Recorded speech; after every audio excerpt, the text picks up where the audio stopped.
पहला प्रश्न आपके सामने है दोस्तों। प्रश्न हमारा है, उपनिषद शब्द का अर्थ। उपनिषद शब्द का क्या अर्थ है, यह प्रश्न है। ऑप्शन है, महाविद्या है क्या, आत्मविद्या है क्या, सर्वर्ग विद्या है क्या, या अग्नि विद्या है। तो यहाँ पे आंसर जाएगा प्रश्न संख्या 1 का। प्रश्न संख्या पहले का यहाँ पे आंसर है दोस्तों, उपनिषद शब्द का जो अर्थ है वह है आत्मविद्या। तो पहले प्रश्न का यहाँ पे बी आंसर सही होता है दोस्तों। इसी प्रश्न के साथ मैं माला मैम आप सभी का हार्दिक स्वागत और अभिनंदन करती हूँ आपके अपने यूट्यूब चैनल एमएस क्लासेस 1 में। आप सभी का हार्दिक स्वागत है दोस्तों।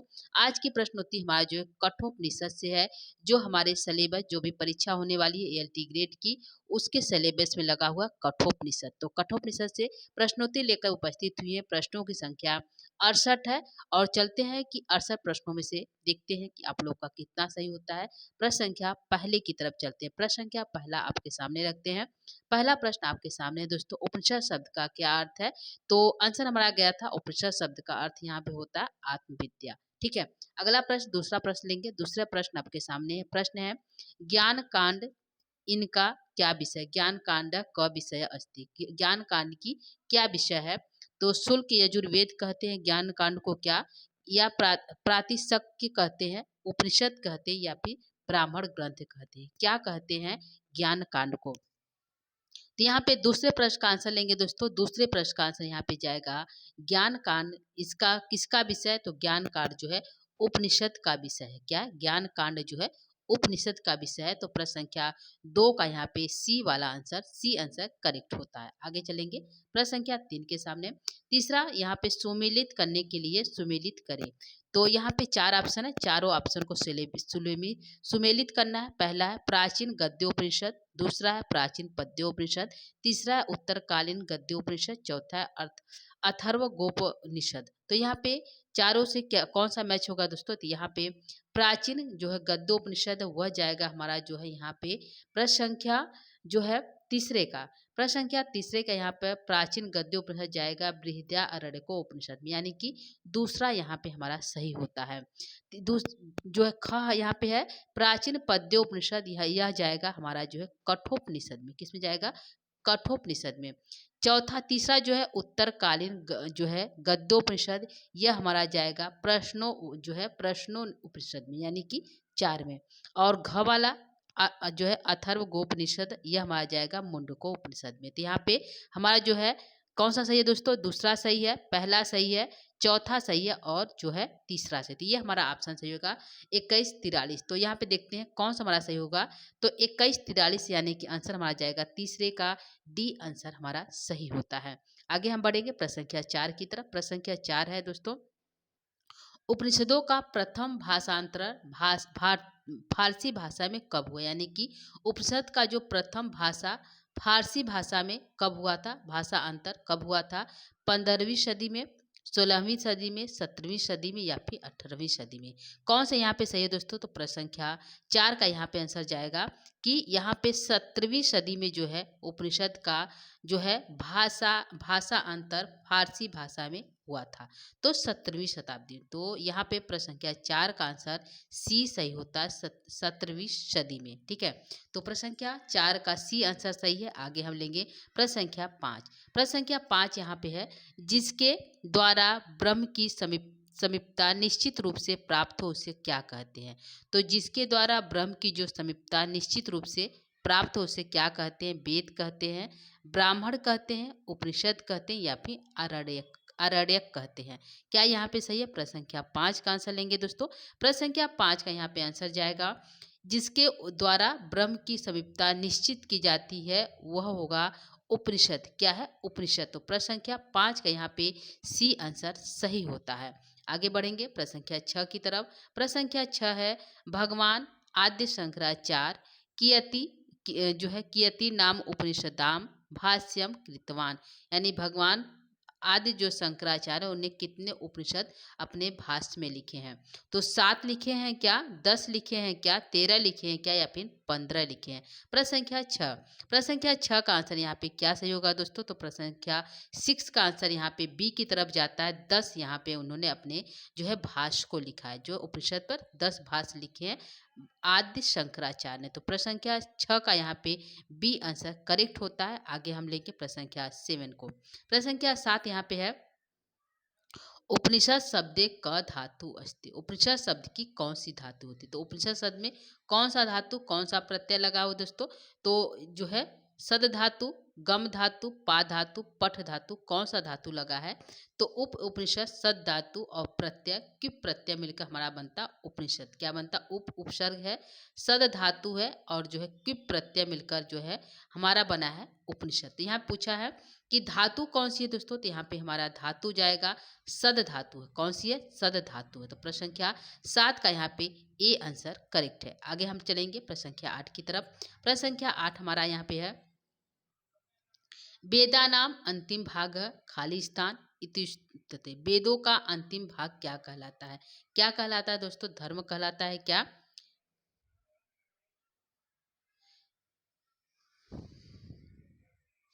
धर्म कहलाता है क्या, या फिर उपनिषद कहलाता है, उत्तम कहलाता है, या फिर ब्राह्मण कहलाता है? क्या कहलाता है जो है वेदांतरों का अंतिम भाग? तो प्रश्न संख्या यहाँ पे 8 का क्या आंसर सही होगा? तो प्रश्न संख्या 8 का यहाँ पे आंसर लेंगे दोस्तों। 8 का आंसर जाएगा यहाँ पे जो है वेदा नाम अंतिम भागे कह, तो आंसर जाएगा अंतिम भागे उपनिषद। क्या जाएगा? उपनिषद। तो आंसर हमारा यहाँ पे प्रश्न संख्या 8 का बी आंसर सही होता है। प्रश्न संख्या 8 का बी आंसर करेक्ट है। 9वें प्रश्न को लेते हैं। 9वां प्रश्न आपके सामने है। प्रश्न है, उपनिषद इति पदे क प्रत्ययो अस्ति। यहाँ पे पूछा उपनिषद शब्द में कौन सा प्रत्यय है? तो यत प्रत्यय है क्या, रेत प्रत्यय है क्या, क्युप प्रत्यय है क्या, या क्यप प्रत्यय है?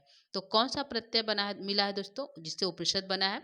तो यहाँ पे हमारा आंसर जाएगा बी की तरफ, यानी कि प्रश्न संख्या 9 का आंसर यहाँ पे बी सही होता है। किप प्रत्यय मिलकर हमारा बना है उपनिषद। तो प्रश्न संख्या 9 का यहाँ पे बी आंसर करेक्ट होता है। आगे बढ़ते हैं प्रश्न संख्या 10 की तरफ।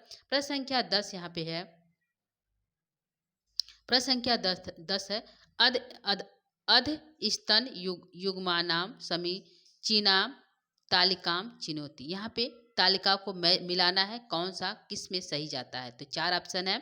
आत्मन अस्तु कामायाम सर्वप्रियम भवती से कौन जाएगा? मैत्राणी संहिता कौन है? सत्यम व धर्मच नचि केतोपख्यान किससे जाएगा? तो यहाँ पे एक हमारा जो 10वां का डी है, इसका हमारा जाएगा कठोपनिषद। कौन सा जाएगा दोस्तों?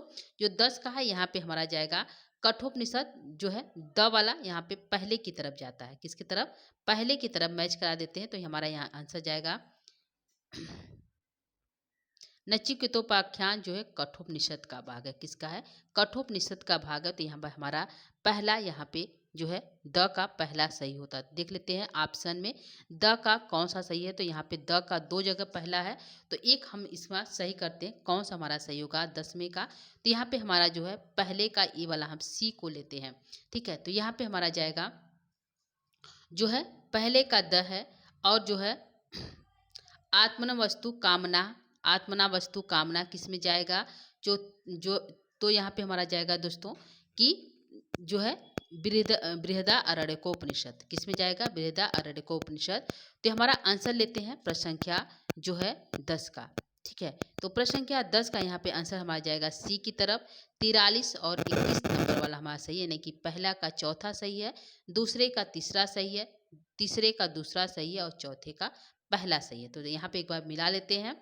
तो हमारा यहाँ पे आत्मवस्तु जो है पहले का चौथा हमारा सही है। ठीक है, चौथे का पहला सही है। ठीक है, और मैत्राणी संहिता जो है कृष्ण यजुर्वेद से है, यानी कि दूसरे का तीसरा सही है। ठीक है, सत्यम वद धर्म च, यह जो है तैतृय उपनिषद से। तो हमारा जो है हो जाएगा जो है पहले का चौथा, दूसरे का तीसरा, तीसरे का जो है दूसरा, और चौथे का पहला हमारा ऑप्शन सही होता है। तो प्रश्न संख्या 10 का यहाँ पे डी जो है सी वाला आंसर करेक्ट है। कौन सा सही है? सी आंसर सही है। आगे हम लेंगे प्रश्न संख्या 11 की तरफ चलते हैं। प्रश्न संख्या 11 है, उपनिषदों का मुख्य प्रतिपादन क्या है? उपनिषद का जो शब्द है उसका मुख्य प्रतिपादन क्या है? तो धार्मिक विषय है क्या, दार्शनिक विषय है क्या, सामाजिक विषय है क्या, या फिर सामाजिक व राजनीतिक दोनों का विषय है? तो उपनिषद का मुख्य विषय क्या है दोस्तों? तो हमारा आंसर यहाँ पे जाएगा प्रश्न संख्या 11 का बी की तरफ, यानी कि उपनिषद का जो प्रतिपादित मुख्य विषय होता है वह है दार्शनिक विषय। दार्शनिक है, तो प्रश्न संख्या 11 का यहाँ पे बी आंसर सही हो जाता है। आगे बढ़ेंगे प्रश्न संख्या 12 की तरफ। प्रश्न संख्या 12 यहाँ पे है दोस्तों, नचिकेता अग्नि उपदेष्टा देष्टम अभवत। नचिकेता का जो अग्नि जो उपदेष्टा अभवत, किसको उपदेश दिया गया था? नचिकेता अग्नि, यह उपदेश किसने दिया था? यम ने, ब्रह्म ने, विष्णुदेवा ने, बृहस्पति ने। तो नचिकेता जो अग्नि के ही नाम से जाना जाएगा, ऐसा उपदेश किसने दिया था? तो प्रश्न संख्या 12 का यहाँ पे आंसर जाएगा, ऐसा उपदेश जो है यम ने दिया था। किसको दिया था? तो नचिकेता को दिया था। तो प्रश्न संख्या 12 का यहाँ पे ए आंसर सही होता है। ठीक है, तो हमारा जो नचिकेतो जो ध्यान है, जो कठोपनिषद जो ग्रंथ है, इसमें संवाद होता है नचिकेता और यम का। तो यहाँ पे नचिकेता अग्नि, नचिकेता जो अग्नि के नाम से उपदेष्टाम अभवत जाना जाएगा, ऐसा जो है वरदान जो है यम के द्वारा दिया गया था। तो हमारा यहाँ पे आंसर प्रश्न संख्या 12 का ए सही होता है। आगे लेंगे प्रश्न संख्या 13 की तरफ चलते। 13 नंबर प्रश्न आपके सामने है। प्रश्न है, कठोपनिषद अनुसारे महत्व परम किम अस्ति। जो है कठोपनिषद के अनुसार महत्व से श्रेष्ठ महत्व परम किम अस्ति, महत्व से पर क्या है? तो मन है क्या, अव्यक्तम है क्या, पुरुष है क्या, या फिर आत्मा है? क्या है प्रश्न संख्या 13 का? तो प्रश्न संख्या मन से महत्व परम क्या है? तो महत्व से परे जो अव्यक्त है, क्या है? अव्यक्त है। तो प्रश्न संख्या 13 का यहाँ पे जो है बी, जो है 13 का यहाँ पे जो हमारा बी आंसर सही होता है। क्या? 13 का बी आंसर हमारा यहाँ पे करेक्ट है। आगे हम बढ़ेंगे प्रश्न संख्या 14 की तरफ। 14 नंबर का प्रश्न है, रथ रूपकम कुत्र विद्यते। रथ रूपक का जो वर्ण है वह कहाँ किया गया? तो रथ रूपक का वर्ण कहाँ किया गया है दोस्तों? छंदोग्यो उपनिषद में, बृहदारण्यके में, श्वेतर उपनिषद में, या कठे उपनिषद यानी कि कठोपनिषद में किया गया है। तो रथ रूपक का जो वर्ण किया गया है वह किया गया कठोपनिषद में। तुम्हारा आंसर प्रश्न संख्या 14 का डी आंसर सही होता है। क्या सही है?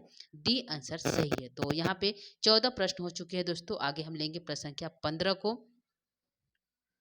प्रश्न संख्या 15 यहाँ पे है, एतेषु सारथी क उच्यते। जो है सारथी कौन होता है? इसका सारथी आत्मा जो है कौन होता है? तो कह उच्यते आत्मा होता है, शरीरम होता है, मन होता है, कि बुद्धि होता है? तो सारथी कौन होता है? रथ का जो सारथी है वह कौन होता है? आत्मा होता है, शरीर होता है, मन होता है, या बुद्धि होता है? तो कौन होता है दोस्तों? प्रश्न संख्या जो है 15, प्रश्न संख्या 15 का आंसर लेंगे। सारथी जो होता है, एतेसु जो रथ का जो सारथी होता है वह होता है बुद्धि। कौन होता है? बुद्धि सारथी होता है। मन जो है लगाम होता है। क्या होता है? लगाम जो है मन होता है। जो मन को लगाम, जो घोड़े की लगाम होती है वह मन होता है। ठीक है, तो सारथी कौन हुआ? बुद्धि हुआ। मन कौन हुआ? लगाम हुआ। तो ये हमारा आंसर जाएगा प्रश्न संख्या 15 का डी आंसर सही है। आगे बढ़ेंगे प्रश्न संख्या 16 की तरफ। प्रश्न संख्या 16 यहाँ पे है, कृष्ण यजुर्वेदे संबंध अस्ति। कृष्ण यजुर्वेद का संबंध किससे है?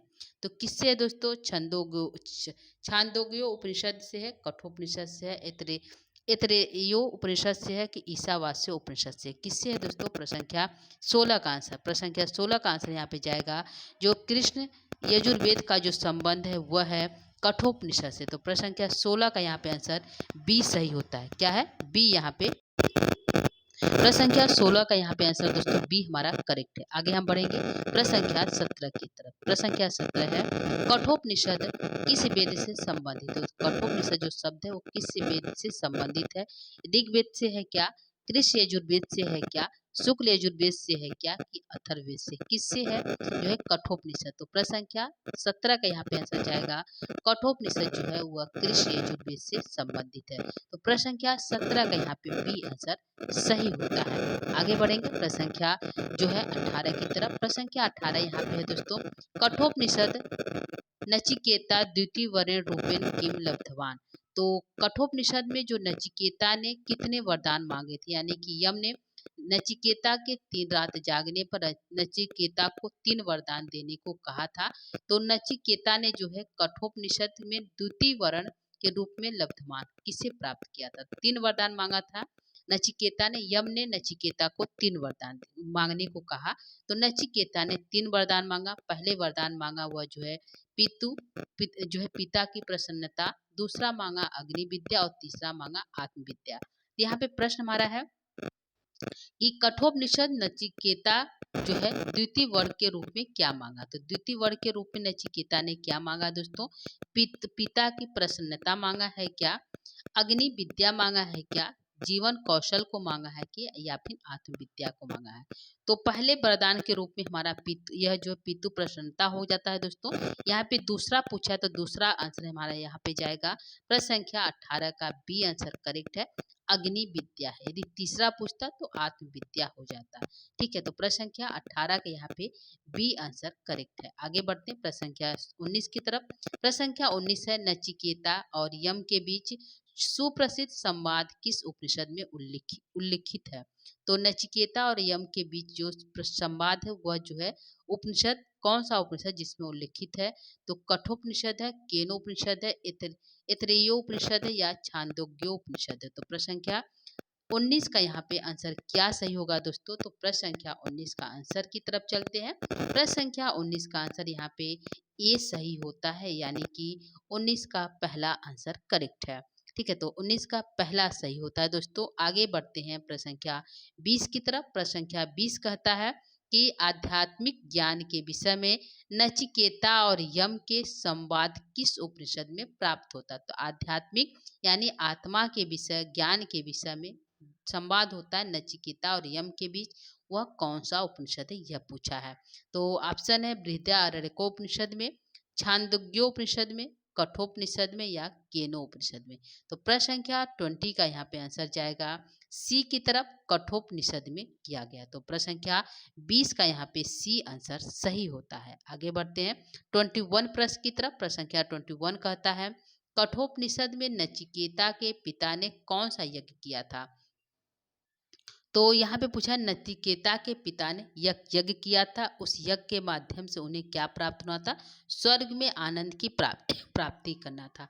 तो नचिकेता के पिता ने यज्ञ किया, यज्ञ के माध्यम से वो ब्राह्मणों को दान दे रहे थे और ब्राह्मणों के दान के रूप में वो बूढ़ी गाय को दे रहे, जिससे नचिकेता ने जो है उनसे कहा कि आप मुझे किसे दान दे रहे हैं। तो उन्होंने कहा मैं तुम्हें मृत्यु ददाती, मैं तुम्हें मृत्यु को दान देता हूँ। ऐसा कहने पर नचिकेता जो है यमराज के पास चला जाता है। ठीक है, तो ऐसा जो कहानी है, घटना है, यहाँ पे पूछा गया है नचिकेता के पिता ने कौन सा यज्ञ किया। तो ऑप्शन है अश्वमेध यज्ञ किया, दशाश्वमेध यज्ञ किया, सर्वजित विश्वजित यज्ञ किया या पितृमेध यज्ञ किया। तो प्रश्न संख्या 21, प्रश्न संख्या 21 प्रश्न आंसर की तरफ चलते हैं। आंसर में आ जाएगा सर्वजित यानी विश्वजित यज्ञ किया। इससे इस यज्ञ के करने पर नचिकेता के पिता को स्वर्ग की प्राप्ति हो जाती। तो स्वर्ग की प्राप्ति करने के लिए नचिकेता के पिता ने सर्वजित विश्वजित यज्ञ किया। तो प्रश्न संख्या 21 का यहाँ पे सी आंसर करेक्ट होता है। आगे बढ़ते हैं 22 प्रश्न की तरफ। प्रश्न संख्या 22 कहता है कठोपनिषद में कितने अध्याय हैं। तो कठोपनिषद में कितने अध्याय हैं दोस्तों, 2 है, 3 है, 4 है या 6 है। तो प्रश्न संख्या 22 की तरफ चलते हैं। आंसर में आ जाएगा ए की तरफ, 2 अध्याय। कितने हैं, 2 अध्याय हैं। तो प्रश्न संख्या 22 का यहाँ पे आंसर पहला सही होता है। आगे बढ़ते हैं 23 प्रश्न की तरफ। प्रश्न संख्या 23 कहता है कठोपनिषद के अनुसार आत्मा किस प्रकार से किस प्रकार से प्राप्त होती है। श्रवण द्वारा प्राप्त होती है क्या, सुनने से प्राप्त होती है क्या, प्रवचन द्वारा प्रवचन करने से प्राप्त होती है क्या, मेधा बहुत ज्ञानी होने प्राप्त होती है क्या, या परमेश्वर के अनुग्रह द्वारा प्राप्त होती है। तो 23 का आंसर यहाँ पे क्या होगा दोस्तों। तो 23 का यहाँ पे आंसर जाएगा कठोपनिषद के अनुसार आत्मा जो है किस प्रकार प्राप्त होती है। तो वह प्राप्त होती है परमेश्वर के अनुग्रह द्वारा। तो प्रश्न संख्या 23 का यहाँ पे डी आंसर करेक्ट हो जाता है। आगे बढ़ते हैं 24 प्रश्न की तरफ। 24 प्रश्न आपके सामने वह कहता है कि कठोपनिषद के अनुसार बुद्धिमान व्यक्ति किसका वर्ण करता है। तो किसका वर्ण करता है, श्रेय का वर्ण करता है। जो बुद्धिमान, ध्यान रखिएगा बुद्धिमान कहा है। तो कठोपनिषद के अनुसार बुद्धिमान व्यक्ति किसका वर्ण करता है, श्रेय का। प्रे का, श्रेय और प्रे दोनों का, न श्रेय न प्रे का, किसका करता है दोस्तों। तो जो बुद्धिमान व्यक्ति होता है वह श्रेय का वर्ण करता है। तो प्रश्न संख्या 24 का आंसर यहाँ पे ए हमारा करेक्ट हो जाता है। आगे बढ़ते हैं प्रश्न संख्या 25 की तरफ।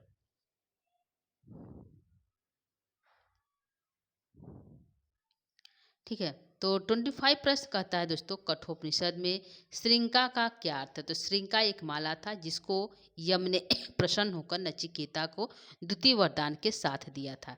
ठीक है, तो यहाँ पे कठोपनिषद में श्रृंगा शब्द का अर्थ पूछा है, क्या है दोस्तों। प्रवाल, जटित माला है क्या, तुलसी माला है क्या, रुद्राक्ष माला है क्या, या फिर अकुपसित कर्म ये गति है, क्या है दोस्तों। तो प्रश्न क्या 25 का यहाँ पे आंसर जाएगा। कठोपनिषद में श्रृंगा का अर्थ यहाँ पे जो है 25 जो है अकुपसित कर्म मई गति है। तो यहाँ पे आंसर डी सही होता है जो है 25 का।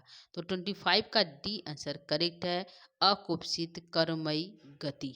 ठीक है, तो प्रश्न संख्या 25 का डी सही होता है। आगे बढ़ते हैं प्रश्न संख्या 26 की तरफ। प्रश्न संख्या 26 कहता है, कठ शाखा या उपनिषद किम नाम अस्ति। कह रहा है कठ शाखा उपनिषद की जो है कौन सा नाम है। तो जो है उपनिषद के किस नाम में है। तो प्रश्नोपनिषद में है क्या, ईशावास्योपनिषद में, कठोपनिषद में, या केनोपनिषद में। तो कठ शाखा उपनिषद के कठोपनिषद में है। किस में है, कठोपनिषद में है। तो प्रश्न संख्या 26 का यहाँ पे सी आंसर सही होता है। आगे लेते हैं 27 प्रश्न को।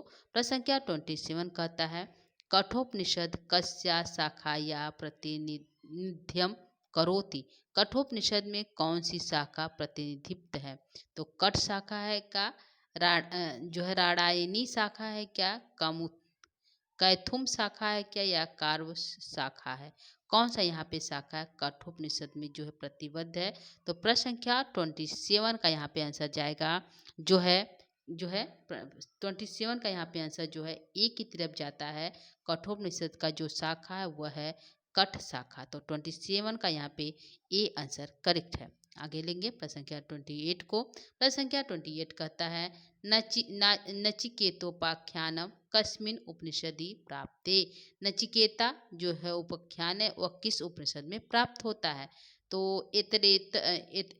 ऐतरेयोपनिषद, केनोपनिषद, कठोपनिषद, या बृहदारण्यक उपनिषद।